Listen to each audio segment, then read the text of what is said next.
Capriato, the Service Aftermarkets podcast pioneer with the gold standard of aftermarket business podcasts.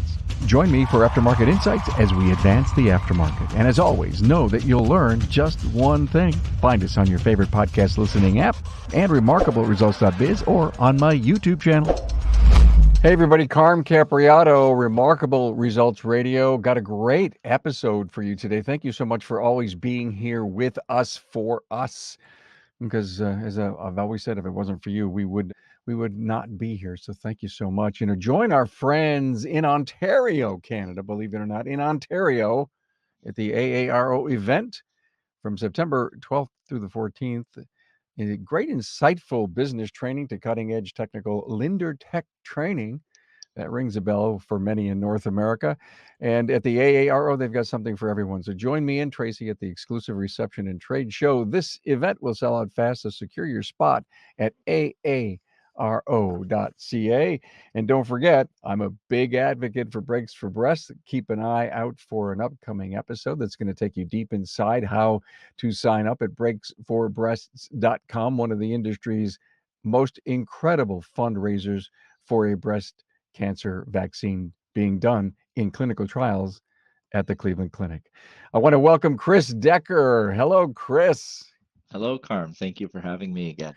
I'm glad you were here with me in episode 274, Details Matter. And listen, you're a details guy. Absolutely, yeah. You're an off-the-charts detail guy. Yeah, very fussy about the details for sure. How does your wife live with you, Chris? Yeah, I'm okay. Detail oriented at work, I would say. Okay, all right. Sometimes not detail oriented enough at home. All right, I get it. So you got to take off that detail hat when you get home, and just sometimes chaos has to rule. For sure. And it can be a little chaotic in our shops. We know that, but very picky about the little things because the little things aren't little, which is, I think, why you wanted to talk to me again today. There's a lot to talk about. I think a couple of these topics that we're going to discuss are going to be really helpful for people that are looking to make not only personal improvements, but improvements to the ultimate client experience. And to me, that kind of drives it. I want to get into some other stuff a little later, but Chris sent me as if I was a client of his. He sent me an email and it says, hey, here's what we would send our clients to let them know why they're buying from us and what's coming up. And are you using a CRM to mail this around? Is it going out through text? How are you working that incredible flyer that you sent me? So that service proposal, as we call it, is something that we would send out in requests for an estimate. Because of course we all receive these inquiries many, many times a day. Hey, can you give me a price for this? How much you guys charge for that? Whatever. The first thing that our advisors will do is they'll drill down a little bit to get some information, ask the right questions. For example, we get asked, can you do a wheel alignment? Well, why do you want the alignment? A lot of times it's to fix a vibration and an alignment won't correct that. So of course, starting with answering the right questions, but that PDF file that I sent you that we call a service proposal is how we send our estimate. Basically, that's a file that I developed working with a local graphic design company, and it's kind of a wrapper. So then using our shop management software, we just insert the one-page estimate into that wrapper, and then we send the whole thing out complete to the client. They get this really polished 4 or 5 page file from us that basically outlines a lot of the benefits of working with our business, some of the different things that we offer that make us special, talks about our workmanship warranty, talks about how we can take their pain away with courtesy cars, after hours drop off and pick up, the complimentary shuttle service, stuff like that. Just a lot of that kind of answers a lot of the questions that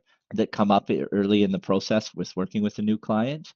And of course, the idea is to sell that a little bit too, because if they get estimates from multiple shops, I know nobody's sending out anything near that package that we deliver. They might, if they do send anything, it may just be the one-page printout out of Protractor or whatever, the shop software, and that's about it. This is a really polished looking flyer with images. And let me mention something about the images. First of all, I love your concept. It's about calming, CALMing, calming. Who loves to have automotive repair? Not me, and probably not many of your clients. I love the picture on the first page. It shows 2 water bottles in the center console, and it almost like we so care about your business, and you're describing that just through a visual graphic. And the other thing I love about what you're saying, it's a service proposal. It's not just a proposal for repair, it's a service proposal. And it almost is lending itself to the words, instead of having what we call labor rates in our industry, to have a service rate. Absolutely. I mean, that service rate, that language has been driven home by my business coach, Murray Voss, that quite well. So everyone in our business, we don't use the word labor, we use the word service, parts and service. But yeah, that picture is actually a photo that we took in a client's vehicle, because every time we're done a vehicle, we put the two branded water bottles in the cup holders. So those are our water bottles, and you probably saw the logos and stuff on them. Yep. And yeah, we decided to use that kind of as a background image for the first page of the service proposal. And It's because the excellent. reason we call it a service proposal is not an estimate. We're trying to explore more than just the cost of the repair. We're trying to describe what the client relationship with us looks like. That's very, very important, because our positioning in the market, we're one of the more expensive, probably the most expensive, if you want to call it expensive, service center in our market. We're competing on price and quality and honesty and care, and the fact that nobody in our business is paid on commission. And that's actually mentioned in our service proposal too, is we make the same money whether you decide to proceed with a repair or not. And that's part of how we can deliver that uncompromising honesty, how we can truly put your best interests first, because we're not chasing a stupid spiff, or I've got to sell 5 wheel alignments a day or whatever. And we're proud to talk about that, because we know how rare that is in the industry today. Yeah. Don't get me started on that TV show from Netflix called Tires, where Oh, everybody, yeah. oh my God, it's just so disgusting. And it's a funny show, but it doesn't help our industry at all. Zero. I loved your page too, what makes us special. And you basically say, hey, experience, quality, honesty, and here's what your expectations are, and warranty. I mean, you go into a little bit of a sentence or two under each of those categories. It looks to me like a calming. Again, let me go back to the calming thing. It's visual and word wise. It serves up what the customer's expectations should be and are going to be. And when they are, you probably own them for life. Well, we know that for sure if we get them in, that the service experience should be enough to keep them around. And I always like to close the email with, looking forward to taking great care of you, and blah blah blah. So I'll always use similar language. Like, I've attached a service proposal that outlines some of the benefits with us, plus the expected investment, and we always say investment, not cost, of the services that we discussed. And then please review it. Let me know if you have any questions. I look forward to taking great care of you. So definitely want to keep it positive for sure. The only thing that people know how to compare is price. It's the only thing that consumers know how to compare. And so they don't realize that they should be asking about warranty. What happens if this new water pump fails 18 months from now? Am I going to have to pay someone else to do it again? Are you guys going to look after me? How do you handle your warranties? For us, any comeback or warranty concern takes first priority over any new work. Quality of parts is another thing people don't think to ask about. They think a water pump is a water pump, or a brake pad is a brake pad. And so we have to get them thinking about some of the other stuff, and the service proposal is definitely designed to do some of that. I got it. And you're speaking my language in a language shift, which is what you're doing so well, as we're talking about the new jobs for the new titles for our people in our shop, technology specialist and mechanical specialist. It's in my paper called The Rise, remarkable results.biz/rise. Lots of discussions, lots of podcasts, a lot of talk about this language shift. And I love to hear what you're saying. You wrote to me and you said, Carm, the clients will never see 99% of all the work that we do. And how true that is. Absolutely. And they won't see that water pump with that timing belt that's perfectly aligned, and the fact that the technician took the time to clean the inside of the engine before they put the timing cover on and all that stuff. But if you leave grease on the door handle or something, they're certainly going to see that. And so I think a lot of us in industry, we focus too much on the back shop and not enough on the client experience. This is why my advisors make as much money as the technicians, because their job is crucially important. The client's whole experience is with the advisor team. And actually, I'm using advisors like for this, but we call them client advocates. And that's the title that's on their business card. It's what's on their uniform, because they truly are advocating on the client's behalf, a liaison between the technician and the client. I hear you, man. You're a detail guy. So, shop cleanliness, is that important? Absolutely, it is, for sure. And we get a lot of compliments. I firmly believe we retain and earn clients based on the appearance of our shop, for sure. Yeah, people want they just don't want no nonsense. Walk into shops today. Oh, hang on. Shop owners, if you're listening to this, I want you to say confession. Tell me the truth. How dusty and dirty is your counter? I'm sorry, that's simple. There's a first impression, right? Absolutely. Yeah. And we have big windows, so you look out into the shop and we know that people are looking. People always love to come take a look, and it makes a very important impression, especially again, and as part of it's your positioning in the market. But if you want to, we all talk about how we want to make more money. We need to start acting like part of it is the appearance of our facilities, for sure. In one of my coaching meetings recently, somebody asked for Murray Voss, the coach, hey, when can we start charging for missed appointments like the doctor, Oh, the dentists, and the other professionals do? And he said, when we can start? When we start acting like professionals. boy, that And was I have to tell you, in a very interesting story, I just heard about an individual who got sick and very sick and had a colonoscopy scheduled on a particular Monday. Called the doctor's office through somehow on Sunday and got someone and says, if you don't make the appointment, you're going to be charged. I was blown away by that they wouldn't even allow, but I guess sickness could have been an excuse, right? I get that. But this person was legitimately ill. And I started to the next thing I thought about is exactly what you said. What if someone doesn't show up for one of our appointments? How could you ever conceivably and possibly think of what you could charge? yeah, but I think if you're running your business professionally and it's not a, hey, drop it off and leave it with us kind of, casual, shop of the past, then maybe you could. Like every shop, we've dealt with the odd issue with no-show appointments and stuff. And of course, it always gets worse in the summer when you're booked 2 or 3 weeks in advance because people will call around and make 5 appointments and go to whoever can get them in first, and they don't bother calling the other people back. But since we've gone to an SMS reminder system, it's cut the no-show appointments almost completely down. That's been huge for us. So we Chris, send are you out booking one. ahead for maintenance? Yes. Yeah, like booking the next appointment. Yes. Mhm. And what percentage of customers allow you to do that? It's something the advisor team is still getting comfortable with. I would say about 25% right now. And then we reach out a week before to make a firm date and time. So we set kind of a tentative appointment. And sometimes that's what it ends up staying as. And then other times we'll modify that a little bit.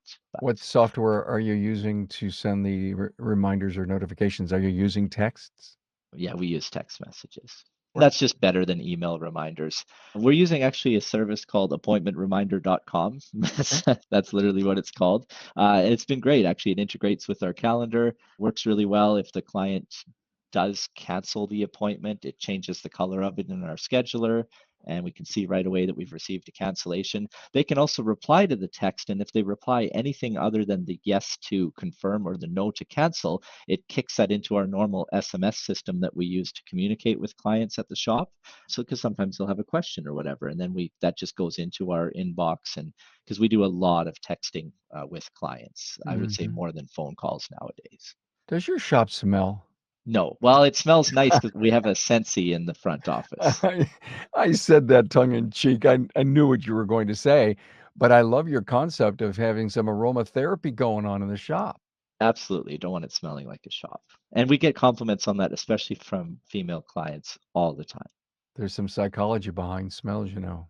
Oh, for sure. And definitely I could, we don't take it to that level, but I just, and it's funny because that's an idea that I stole from another shop. And I think all of the good ideas as an owner come when you're not in your business. You have to get out of your business. You've got to get into other shops, see how other people are doing it, even other industries. Like the app that we use to sign out our courtesy cars. We've got a form that it used to be a paper form actually, where you're acknowledging different things like, oh, if I get a photo radar ticket, I'll be responsible for that, blah, blah, blah. And then they would sign at the bottom. I ended up having to rent a car because my truck got caught in a hailstorm. And I was so impressed by the app that Enterprise uses when you sign out the rental car and you sign the screen and blah, blah, blah. And I said, I've got to be able to find a local developer that can make us something like that. And we did. And now it's just like Enterprise. It's all on a tablet. The client, we turn it towards the client, they sign the tablet, check some boxes. I've never have that idea sitting in my shop. So all the good ideas, definitely, you've got to get out there. You've got to see what other people are doing. Hey, it's no secret. We're facing a technician shortage, and NAPA Auto Care has a solution with the NAPA Auto Care Apprentice Program. The program was pioneered by one of our own. Pete McNeil and Master Technician Jake Sorensen from McNeil's Auto Care in Sandy, Utah, realized that the problem of not having technicians available for hire was not going to solve itself and decided to take action and look at a different audience of individuals available for hire. A focus was put on younger individuals with the right passion, desire, and attitude to work in the automotive repair industry. Jake and Pete sought after these individuals and developed a technician apprentice program to give them the training needed to become a successful technician in today's world. The NAPA Auto Care Apprentice Program includes a comprehensive 9-stage curriculum that includes a variety of types of training, and they are classroom training videos exclusive to the apprentice program. Now, these videos provide in-depth training from a successful master technician. Also, Autotech classes with instructor-led courses offered through NAPA Autotech and Autotech e-learning. This web-based e-learning is designed to target specific training topics. And finally, hands-on learning. The apprentice will apply the skills gained from the classroom training videos, Autotech instructor-led training, and Autotech e-learnings in the shop with the guidance of a mentor. The apprentice program curriculum is competency-based, meaning an apprentice can move through each stage at a pace that best suits them. Most apprentices complete the program within 2 years. Upon completion, apprentices will have earned ASE G1, A4, A5, and AC certifications, adding industry validation to the skills an apprentice acquires. Look, having an apprentice in your shop will ultimately benefit your bottom line as they advance through the program. And in most cases, as the apprentice develops their skill set producing billable hours, you'll begin to see a growth in your gross profit by stage 5. One of the largest barriers to entry for individuals looking to enter the automotive repair industry is the cost of tools. Now, keep your apprentice motivated with an apprentice toolkit. Now, NAPA Auto Care has worked with our supplying partners to offer an exclusive comprehensive tool set, including a 4-drawer tool cart for all registered apprentices. Hey, to learn more, members can visit member.napaautocare.com. Any peer of yours in your coaching group ever come and visit your shop and suggest a thing or two? For sure, we visit each other. I don't think anybody's bold enough to make suggestions, but I think in reverse is how it happens. We see how other people are doing it and like, wow, that's a great idea. Because just like your podcast, if you visit another shop and you take away one thing that makes your business better, then it was worth the hour or so it was worth the time. Yeah, I've always said if you learn anything on the podcast, and I'm sure you do, because I think we should be more in a climate or a world of doing today. So go get it done. If you learn something, get it on your list. But I think part of one of the biggest problems we have with so much incoming is I can add a million things to my list, but if I don't prioritize them, I potentially or privately maybe will never get it done, which lends itself to a blog that I've written about an accountability partner. It's good to be able to say, I see you prioritize these as A in the last few weeks, but you didn't get any of them done. And I think that really helped me when I started to podcast 9 years ago. I hired an accountability podcast coach that I could then truly move myself forward. I think it's one of the best. Being in a coaching group, a 20 group, having an accountability partner, I think is one of the best things in this service business of ours, period. Better than even having bays. I'm facetious when I say that. But it's almost like I've got to have all the tools and the equipment. I have to have really good people, but you also need to have another individual, another coach to hold you accountable. Does Murray do that for you? Absolutely. And I am the biggest proponent of business coaching because, like most automotive shops, I started ours as a former technician, we're actually the last people that should be owning a business most of the time. Yes, the industry, the vehicles, but most of us don't know or don't realize we don't know everything we need to know to run a business successfully. And what a game changer it is. It's completely transformed our business, transformed my personal life versus buying ourselves a job like so many owners have. To really have that flexibility of time, have that income that you truly deserve. It's huge. Business coaching is crucially important. It's something I recommend to everybody, especially in this industry. The company is My Garage Auto and Tire in Airdrie. Am I saying that right? Yeah, you got it. Airdrie, Ontario, Canada. How far from Buffalo are you? Airdrie, Alberta, actually. Oh, I'm sorry. Oh, that's right. You're in Alberta. That's right, AD, not Ontario. on the other side of the country. Alberta. What's new at My Garage? What are you working on?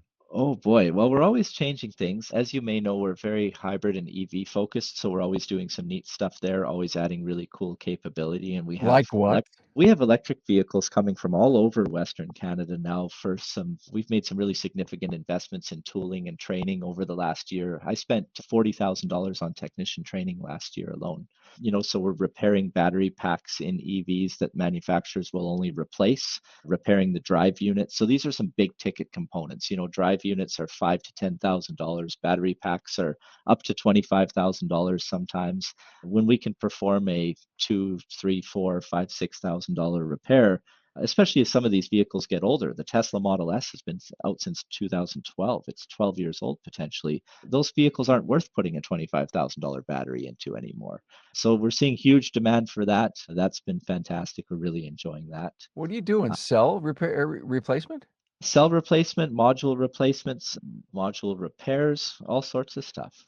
It's super. I could go on for hours. I think it's All very right. fascinating. Good for you. $40,000. What kind of it is it? Is it leader led? Is it online video? You're sending people away? Break it down.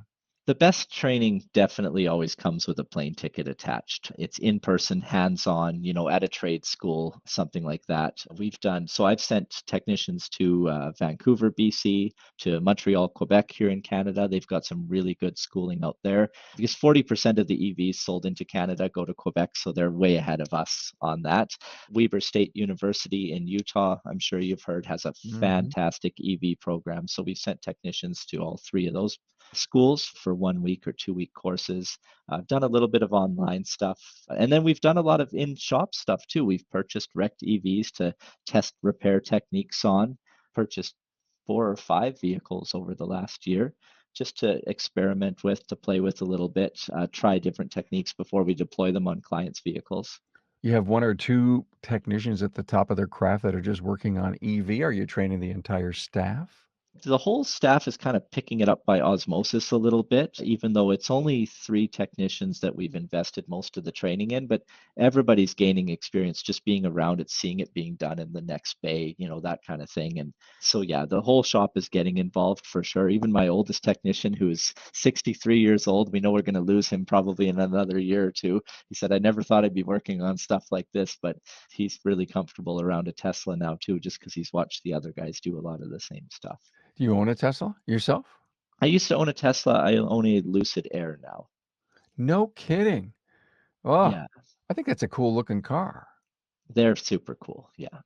Wow, interesting. Wow. Besides EV and all the training that you're doing, what else is going on at my garage?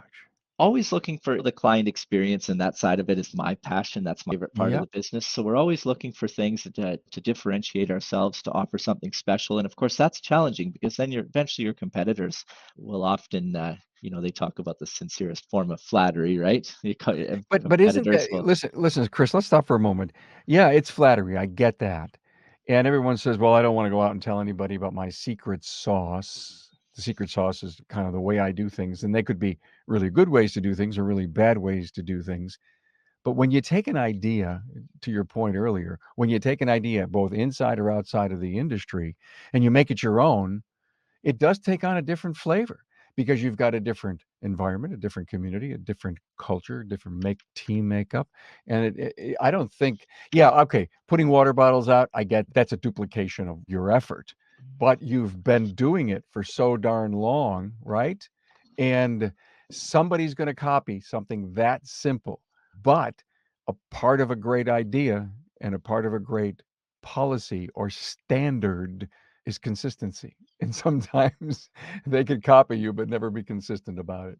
For sure. No, you're right. And so, that's the one frustrating part of innovating is, your competitors will copy or borrow a little bit. But even that service proposal that I sent you, and maybe there's a way we can share it somewhere. So, anyone who's listening to this can see what it actually looks like. I stole that from a friend who has a construction company and they send their construction estimates out the same way. So they deal with a lot of coast to coast chains and building restaurants and stuff like that. And he sends his estimates the same way. So he starts with the base file, they insert the estimate into it, and they send out that package. And so I said, wow, nobody in our industry, like I've never seen something like that. So that came from the construction industry. And One of our newer kind of client-focused ideas is these things, these torque tags. Everybody's Mm. familiar with the torque tag. Ours doesn't say to come back and torque your lug nuts, though. It says that to make your service experience even more convenient, we no longer request that you return. Your lug nuts have already been torqued, your vehicle road tested, and the lug nuts torqued a second time. And then you can see there's the spots here for the technician to sign torqued by, retorqued by, and then the specifications. And then because we had the real estate here on this piece of paper, it says flip over to explore some more benefits included with your purchase today. And we did kind of a shameless plug on the back here, just talking about some things that people might not know about, like the nationwide service warranty. If you ever experience an issue, call this phone number. Just some of our common talking points, like you do not have to service your newer vehicle at a dealership to maintain your warranty, etc. And then there's the QR code on the bottom that they can scan to leave us a Google review. So this is hanging in the vehicle when clients come to pick up. Chris, it's excellent. It's off the charts. It's exactly what should be done. Question about the secondary torque. Do you have a policy inside the company that ensures that the second torque is done? Absolutely, yeah. So we have a set road test route that we use. We have a detailer on staff full time, as you know, because we do clean all the vehicles before they're returned to the clients. And the detailer does the retorques as part of the kind of finishing touches on the vehicle. So typically what happens is the technician, if they do have the wheels off, they'll fill out the first section here, torqued by, and what the specification is. Then that goes with the rest of the paperwork off to the detailer. And as part of the completion of the job, they'll sign their name where it says retorqued by, and that goes in the vehicle with the water bottles and everything. It's excellent. I've always told this story. I'll never forget. Oh, a whole bunch of years ago, it happened to my son who drove away from a place, and I think it was his left rear tire started to travel further than the car was. Yeah. Came off. To a point, you're doing this because it's the right thing to do. It's all about safety and reliability that they come to your shop for. But the other thing is, to your point, is they just don't see 99% of the work that we do. It's that 1% that they see that they believe has happened. This tag actually helps them understand some of the things that you're doing, and it gives them an assurance that you really do care that those wheels stay on. And because everyone has a horror story to tell or has a friend to tell about a tire coming off. Yeah, absolutely. And we know that clients, it's a hassle to come back to the shop and have your wheels retorqued. So Yeah. we measured it. And, but like everyone else, we used to, hey, please come back and retorque your wheels tag in the vehicle. And we measured it. 8% of our clients came See, back for the retorque. yeah, that's not enough. Yeah. It's not. And so folks have said, yeah, you only do a 15-kilometer road test. Like that's not really enough. It should be driven for 60 miles, 100 kilometers, whatever, before the retorque. But I said, you know what? At least this way, instead of 92% of our clients getting nothing, 100% of them are getting something. And do you tell them, hey, look, if you have any worries after, so many kilometers? I can't believe I said kilometers. Here, I'm a Good US job. guy. You got me right into this. Kilometers. Hey, come back if you want. No problem, right? Yeah, and some vehicles do actually require multiple retorques, like all the dual rear wheel trucks now. Ford actually requires 3 retorques at various mileages, and it's all in the service info. So of course that'll all be disclosed to the client if it applies to their car. But we're finding most of the time this works great, and since implementing this, we've never had a loose wheel incident, so that's been good. Good for you. You're someone that we could look up to as far as the passion you have for the client experience and your passion to get it so right, but to not talk about it, but show it through the hanging tag, through the service reminders that you offer to your customers. I'm sorry, you call them service estimates? Our service proposal, because Service that's proposal. it's here's it's basically we are proposing a certain thing, and of course the price is only one component of that. Yeah, yeah. It's the only part that the client knows how to compare, but it's not the only part they should be thinking of. So I've even trained our advisor team to ask questions like, when we're kind of qualifying a new client, are you only concerned about how much this costs, or let's say this repair fails a year from now. How concerned are you that we're going to be able to stand behind the work and take care of it? Things like that. People say, "Oh, I haven't really thought about that." Or if you had to redo your car's 10 years old, this component has failed. If you had to redo the repair again in 1 or 2 years, how would you feel about that? These are not things people think about, of course, because as consumers, we only know how to compare the price, and we need to explain the difference between a higher price and a lower price. Absolutely. Completely agree. Completely agree. Chris, I really had a blast. I think there's a lot of learning that came out of this. No doubt our listener is going to appreciate all that you've offered to them. I will see what we can do to put this service proposal in the show notes. Either we're going to try to put it in as a picture, or we'll maybe even have a PDF linked so that people could take a look at it. Okay? Sounds great. Perfect. Chris Dekker, My Garage Auto and Tire, Airdrie, Alberta, Canada. You got it. Good to have you here since 2018 and 15 years in the automotive industry, doing an awful lot of great things. Thank you so much. I appreciate you being here. Excellent episode, sir. Thank you, Carm. Thank you for everything you do for our industry. Thank you.